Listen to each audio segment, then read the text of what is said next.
Welcome, foolish mortals, to another episode of the HitchHiking Hosts Show 101. I am your host, your ghost host, Wes Truth, and I'm here with another history episode this week. Well, ladies and gentlemen, where are we traveling back into our time-traveling doom buggies this week? Back to 1955 Disneyland, of course, where we're going to talk about an interesting subject. It's an interesting attraction that some people may or may not know about, because back in the day, whether you know it or not, there was a circus at Disneyland. I know, crazy. Well, we're going to talk about it, because here is the episode all about the Mickey Mouse Club Circus.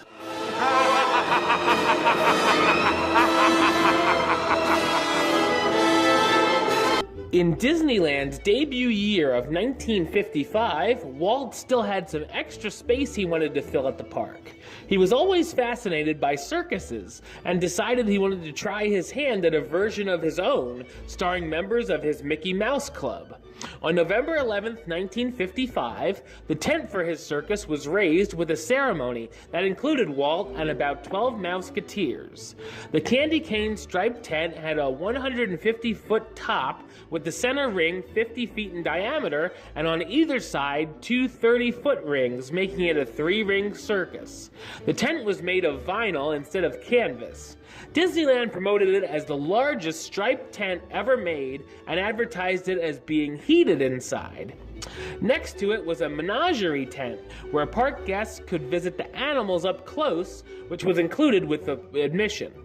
The tent was also used as a dressing room area for the Mouseketeers, since it was about 30 feet from the back flap of the main tent. The total cost for the project was $48,000, and the performance area could seat up to 2,500 park guests on bleachers, but it was common that less than a quarter of the seats were filled. Sometimes attendance was even significantly less than that, but there would still be hundreds of people coming to each performance. Walt purchased 9 authentic circus wagons from the Bradley and Kay Amusement Park at the corner of Beverly and La Cienega Boulevards in Los Angeles. Later, he purchased 5 more wagons that had been used in the Jimmy Wood Los Angeles-based circus that had fallen into disrepair and were in Venice, California. Walt had them carefully restored. Unfortunately, a few of them were in such a terrible state of deterioration that they had to be used for parts for some of the other wagons. Walt wisely saved everything that he could off of all the wagons. Walt wanted to use the wagons as part of a circus parade down Main Street and then have them fill out and decorate the Mickey Mouse Club Circus area. The Dragon Calliope was a fabrication at a cost of $50,000, utilizing the 20-whistle steam calliope from one of the Bradley and Kay collection. It was based on the Marcus Ilian's wagon and adorned with pieces from other wagons Walt had purchased, making it seem completely authentic. Researchers, artists, designers, special craftsmen, and wagon builders were enlisted by Walt for their rebuilding, as well as circus historians and old-timers who were brought in as consultants. The Mickey Mouse Club Circus made its park debut on November 24th, 1955 in Fantasyland. The show starred some of the original Mouseketeers and Jimmy Dodd as the ringmaster. The show began as a parade on Main Street, USA, with acrobats, animals, and clowns strolling around the street and back into the Grand Circus tent.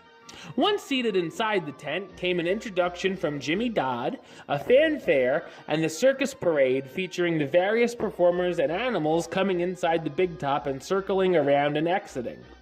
The acts included George Keller and his feline fantastics, clowns and Follow the Leader, the Mouseketeers in an aerial ballet, animal varieties, Kinko the Clown, the Camels and the Llamas, the Ted DeWayne Troupe, the Clowns and the Mouseketeers, Serenado the Musical Horse, the Baby Elephants featuring the world's only twins, and twins! The March of the Clowns, flying trapeze number, and the grand finale where Dodd proclaimed, "It is a time when even the toys seem to come to life." Walt Disney, from his realm of fantasy, presents the March of the Toys. Known as the Santa Claus Parade, Mouseketeers dressed up as toys, animals, and characters from nursery rhymes marching to the music of Victor Herbert's Babes in Toyland, mixed with some Disney cartoon characters using costumes from the Ice Capades. Annette Funicello was dressed as Snow White, while other Mouseketeers moved robotically like toy soldiers. After the parade, the music changed to When You Wish Upon a Star, as a white fabric tree rose up from the ground to a shining star at the top of the tent. This was followed by Jimmy Dodd and the Mouseketeers ringing bells and leading the crowd in a rendition of the song Jingle Bells and other Christmas carols as Santa and his sleigh arrived and went around the rings. Each show ran about 75 minutes, and the show had 2 performances a day. Of course, with the use of live animals, there were a few mishaps. The llamas would not only spit, but would attempt to escape down Main Street. One day they did just that, and were found at the Main Street train station and were brought back to the tent.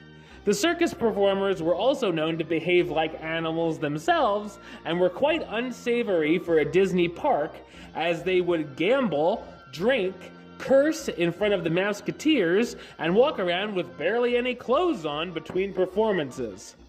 The circus just wasn't very popular among guests, as they had so many other original attractions to see or things to do at the park. The Mickey Mouse Club Circus had only a 6-week run and closed on January 8, 1956. The tent Disney bought was later used in Holidayland for corporate picnics and other events.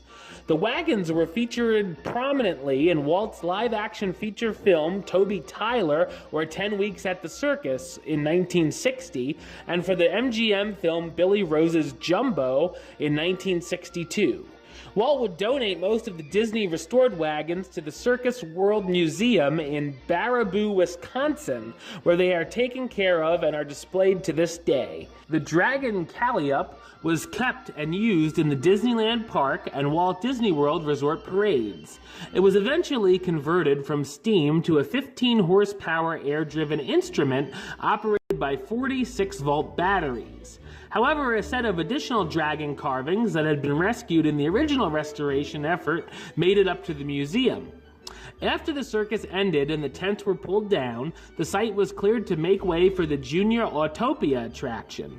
The Junior Autopia opened July 23, 1956, covering the area occupied by the Mickey Mouse Club Circus and more.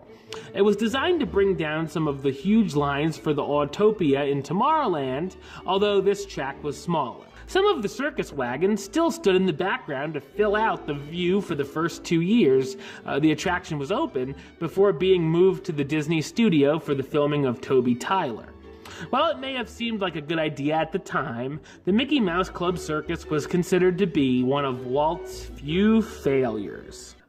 Alright, well that's the show. I'll be back with another episode next week, as well as a Trending Topics episode, where I'll talk about what went down at the Disney parks. But until then, don't forget to subscribe right here on YouTube. YouTube.com/HitchHostShow. You can like the show on Facebook, Facebook.com/HitchHostShow. Follow on the Twitter @HitchHostShow. And of course, if you want to listen to the show, or you are listening to the show, you can do it over on Podbean. It's hitchhostshow.podbean.com. And of course, you can search on iTunes or Stitcher under West Truth or the Hitchhiking Host Show.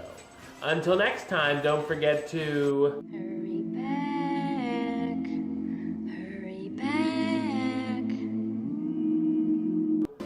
for the next episode.